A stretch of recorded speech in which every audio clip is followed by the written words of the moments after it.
ndabahaye ikaze muri iki kiganiro Bamaso ntihagire ugutwara igitsibo cawe mushikirizwa nanje Abeli Mbonimpa.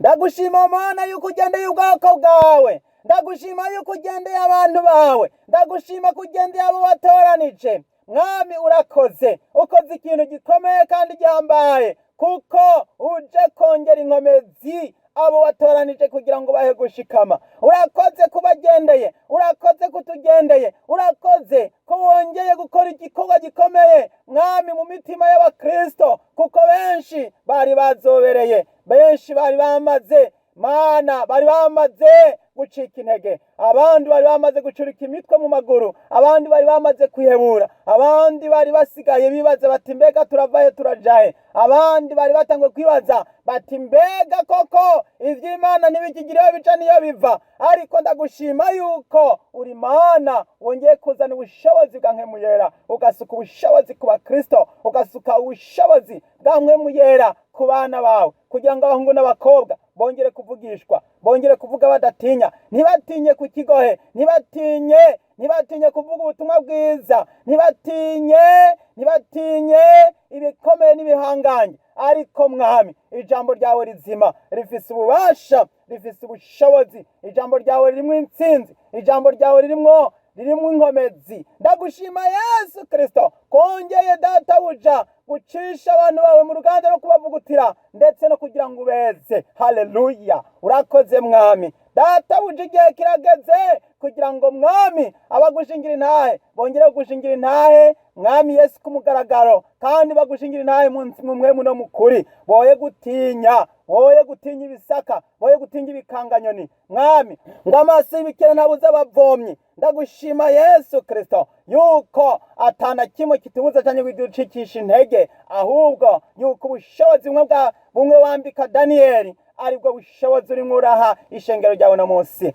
Bwa bushobozi waha Meshake na Abedunego na Shaduraka, nibwo bushobozi wongeye kwambika abantu bawe, nibwo bushobozi wongeye kwambika ubwoko bwawe, kugira ngo bagire neza kandi kugira ngo bagenderere. Ndagushima Yesu, nuhabwe icubahiro Mwami. Urakoze, wambitse ubushobozi hano umubatiza arasemerera, maze aravuga ati nimutegure inzira y'Uhoraho, mugorore iz'ibihamo ziwe, umwonga wose uzokuzuzwa, ndetse n'uturambi n'imisozi bizoringanizwa, ibigoramye bizogororoka, maze abafise umubiri wose bazobona agakiza k'Imana. Urakoze Mana, ndagushima kubwo ubuntu n'imbabazi n'ikigongwe. Urakoze Mwami. Haleluya. Wongeye kuremesha abakristo, wongeye kuberemesha abakristo, maze urababwira ngo ibisigaye muremesherezwe mu Mwami wacu no mu bushobozi bwiwe bwinshi.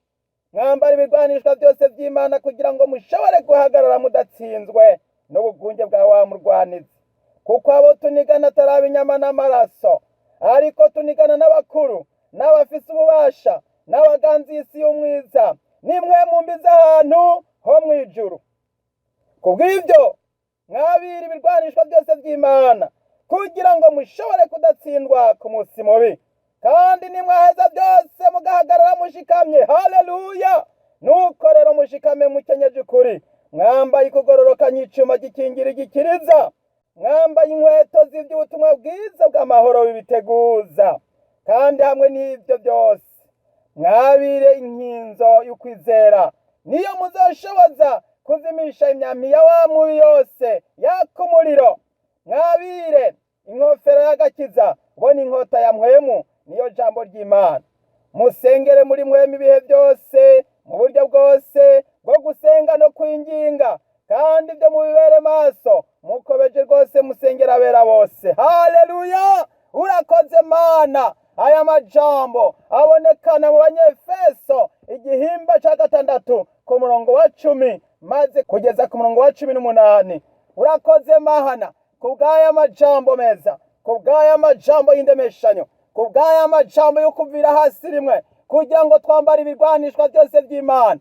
Haleluya. urakoze mwami. Ambika abakristo ubushobozi, ambika abakristo inkomezi, ambika abakristo mpwemu yera, ubaha ubushobozi bwo kuva hasi maze bongere kuzana ikanguro muri iyi si ya none yagadutse, kuko habaye umwumo, habaye kugaduka. Benshi bamaze mwami Mana nzima kugaduka, ariko mwami ndasanga imigende y'amazi yongere gutemba mu izina rya Yesu, kuko ngo ubutumwa bwiza bw'ubwami buzavugwa mu isi yose, kugira ngo bere ikimenyetso nicabona amahanga yose. Hanyuma rero umuhero w'isi uzohera kubone gushika.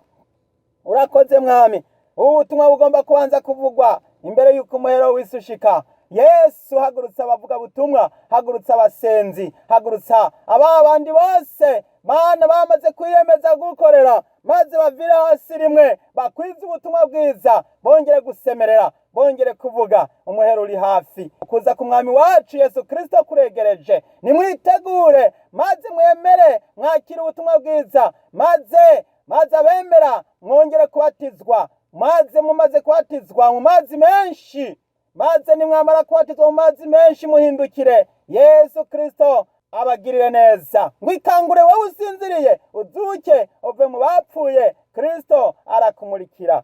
Haleluya. Urakoze mwami kuri abo bose bamaze guca bugufi, urakoze kuri abo bose bamaze kwakira, urakoze kuri abo bose bamaze kwambika ubushobozi, bamaze guhabwa inkomezi za mpwemu yera, kuko ijambo ry'Imana rivuga ngo muzoba ivyabo navyo kunshingira intahe i Yerusalemu ni Yudaya ni Samariya, ndetse no gushitsa ku mpera y'isi, gushitsa muri Canada no muri Amerika na Australia, ndetse no mu Burayi, muri Europe na Afrika yose hamwe. Kuko ubu butumwa bwiza bugomba kubanza kuvugwa mu isi yose kugira ngo bumurike, maze abari mu mwiza bongere kwakirwa n'umuco. Haleluya. Urakoze, ndabigushimiye nyakubahwa. Izina ryawe rishimagizwe mu izina ry'uwatwitangiye Yesu Kristo Umwami wacu.